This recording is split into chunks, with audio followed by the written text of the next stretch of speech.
In this video, I'm going to show you how to crop in Darktable. Now, the first thing you want to do, you want to go to Lighttable and you want to select the image you want to crop. So for example, this one, I'm going to just double click it, and whenever you double click it, it's going to open it up inside the darkroom view.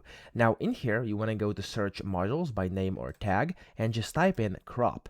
Now when you do this, you have the crop one over here, click on it, and here you have a bunch of different options. You could either use freehand, so if you do that over here, you could go ahead and just kind of freely select how you want to crop. As you can see, it's very nice. You could go ahead and just like basically select it on your screen, so that's usually the thing you're likely going to be using.